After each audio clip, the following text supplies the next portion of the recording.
Well, for more on this, we're joined by independent security analyst Azaniah Mnisi.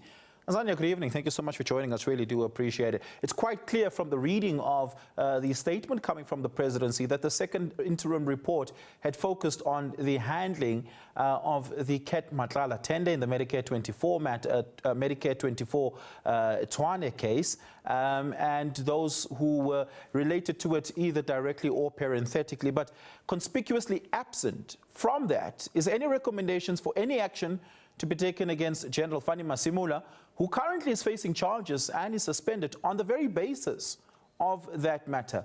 Are you surprised at all by this?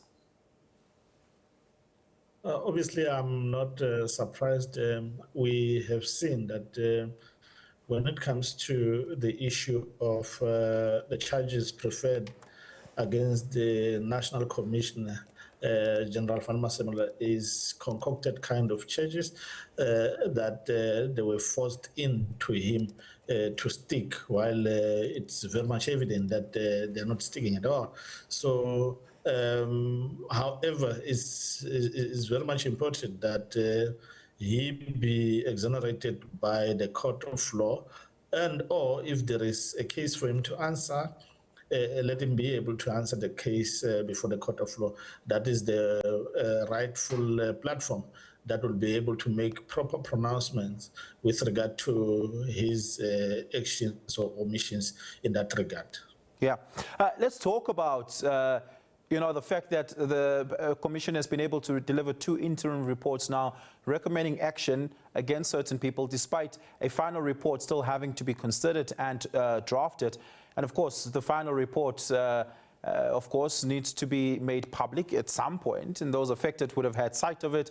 One would imagine that many of them might want to consider litigation against the validity of the report. Do you think that the method within which the Commission went about this, as instructed by the terms of reference from the President, that they ought to be delivering these interim reports, is one that is sustainable and legally sound? I would want to imagine so. The Madlanga Commission is being led by seasoned lawyers that they know what they are doing. Obviously, we cannot discount any possibilities of legal challenges with regard to their work or with regard to the reports at this point in time. But it should be understood that the Madlanga Commission is not the court of law. It makes recommendations that can be challenged in the court of law. That is the beauty of our constitutional democracy, that we don't have anyone who's having absolute power to make recommendations. So they have that in the back of their minds, that their recommendations in one way or the other, they will be challenged. I think all of us can see there are those who are delaying their days before the Madlanga Commission. At the end of the day, obviously, is to set in motion ways in which they are going to challenge some of the recommendations, and claiming one or the other kind of a misstep that might have been taken, or think that it has been taken. So that is expected. Yeah. I have to ask this. The President, of course, has not made the reports final and the contents therein, but merely gave us a peek into what some of the recommendations are. There might well be more recommendations than just the ones that the President had issued out in the statement. What's your reading into the fact that these 2 interim reports have not been made public?